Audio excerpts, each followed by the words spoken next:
Hey everyone, welcome to Youth Bombs. I'm Craig, I'm Hunter. And I'm Olivia. and we're the voice of young conservatives in Alachua County. Today we're interviewing Hunter with the Chad Johnson campaign. Hunter, glad to have you on. Yeah, I'm very happy to be here. So one of the things that we've been looking at is the Parental Rights in Education Act, as well as recent book challenges that have occurred. Olivia's been working very hard on this, challenging inappropriate books in the schools.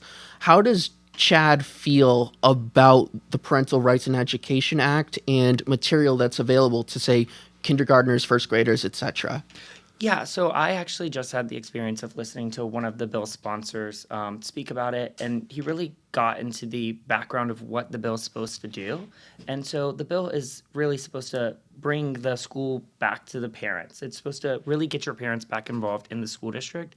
And so I think that's something that I think everyone should be able to agree on, is having parents in the schools and kind of understanding what their students are going to be learning about. There's really no sense in having kids first through eighth grade having inappropriate material in the school libraries. I think should be a big push to just return the schools to academics. Mm-hmm. Absolutely. And something that we've noticed in the book challenges we've done are, say, for example, books on transgenderism and gender ideology being voted down by the school board, so they refuse to take them off the shelves despite the act. Do you think that Chad has room, if elected, to potentially do something about that with these rogue school boards? I think that's a discussion of why are they being allowed to do it? Because school districts in primary school, like in primary ages, are not allowed to guide discussion about that. And so I think the school board guiding discussion right now is in violation of that. So I don't really understand how it's happening or how we could continue to prevent things like that whenever the laws are already on the books. They're just not being followed. Mm-hmm. And what has the reaction been from like the city of Gainesville and just Alachua County towards Chad Johnson's stance on this? Because I know that Gainesville people, particularly like the liberal people, can get pretty worked up about this particular issue. I'm going to be very honest with you. This is not the number one topic that they discuss about things with Chad. What are the number one topics? I would say that they're really big on inflation and immigration. Those are the biggest issues in our district right now. And so I think those are topics that come up a lot across the district, across both sides of the aisle. Yeah, speaking of immigration, I know that the city council was talking about making Gainesville a sanctuary city. Has that come up, and has Chad Johnson taken a stance on that? So I have not a lot of information about the city of Gainesville's move, and so I also am uneducated on what Chad's stance on that is. Okay, yeah, no worries. But you're right. I think the top issues are economic problems that people are facing and immigration, for sure. Yes.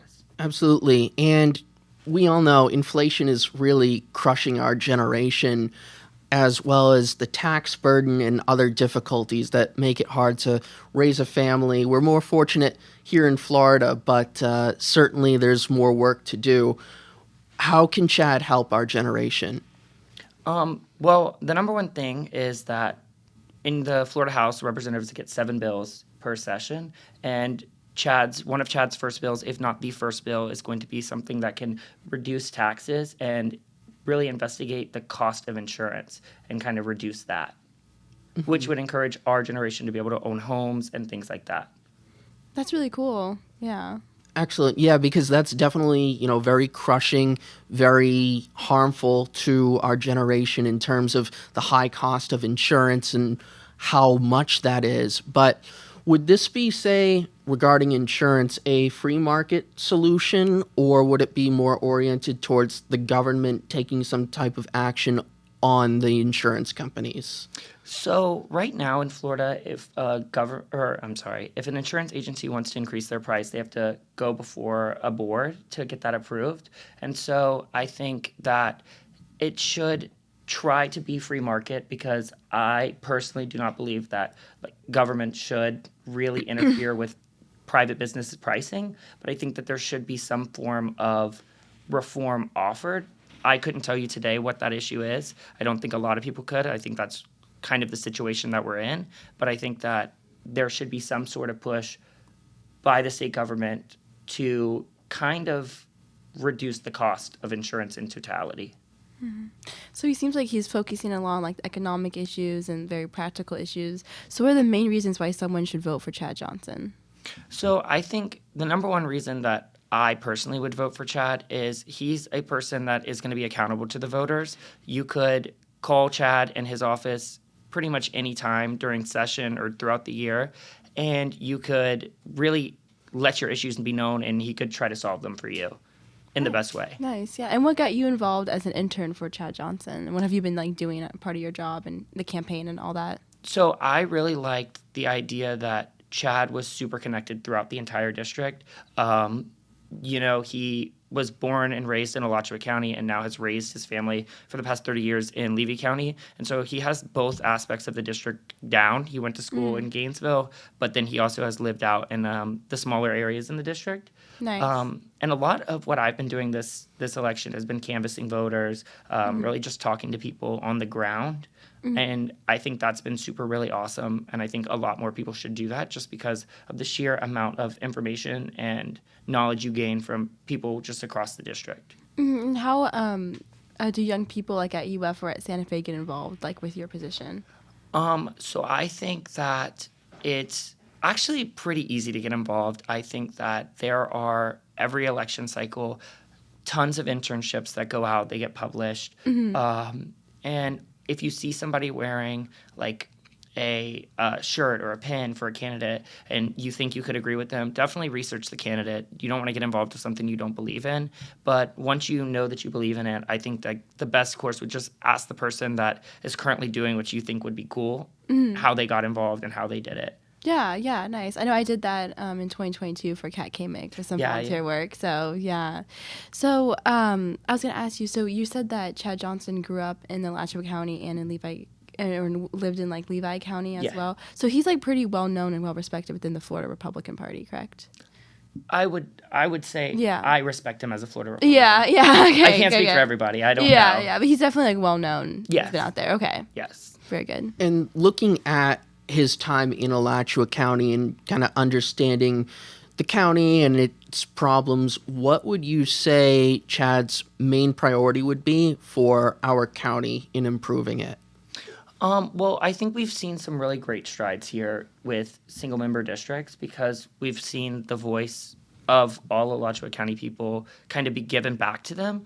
And I think that it would be really cool to see some kind of motion towards that kind of electoral system for like a school board. Maybe we could see all voices heard on the school board instead of just a group that lives kind of central together, if that makes sense.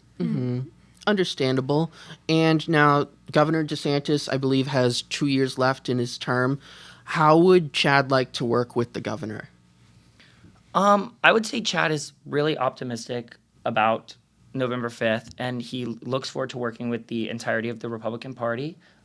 He definitely has been working with local leadership in all of the counties here and other candidates for, say, state senate that he would be sharing the district with.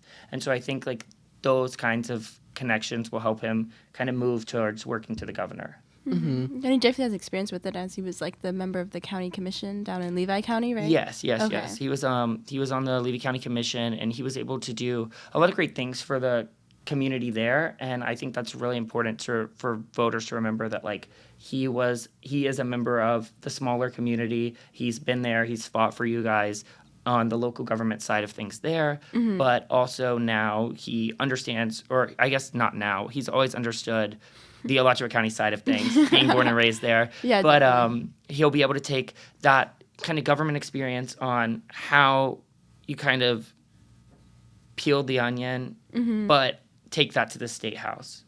That's good, yeah, because it starts like right at local level, and he understands that I was going to bring those values up to the state level and really get change done. Yes. So, and then also I just wanted to invite everybody to Chad's victory party, hopefully. But it's going to be at Stonehouse Grill at 7:30 p.m. Stonehouse Grill is in Newberry. And what day? That November 5th. November 5th? Okay. Yes. Okay. Okay, sounds good. Excellent. And closing argument for why someone who's undecided should vote for Chad?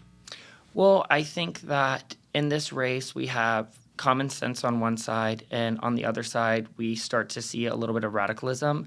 And I would just hope that everyone kind of chooses the candidate that understands both sides of the district and all aspects of what it means to live in the district. So I would really hope that people vote for Chad just because he really understands what goes on in the district. And the opposing team, very radical. Chad, very down-to-earth guy, very understanding of what's going on in the communities. Mm-hmm. Is there any like social media handles or websites that people can visit to learn more?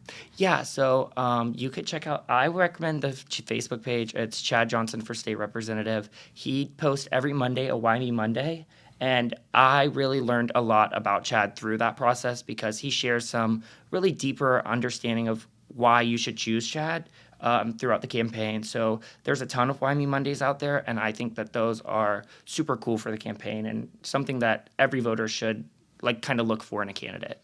Excellent. Great, very cool. Well, thanks, Hunter, so much for coming on. We really appreciate it. Thank you guys so much. Yeah, of course. We upload every Monday, Wednesday, and Friday at 1 p.m. If you'd like to reach out to us, feel free at youthbombs@alachuarepublicans.com. And don't forget to like, comment, and subscribe. Thanks so much, everyone. See you next time. Bye.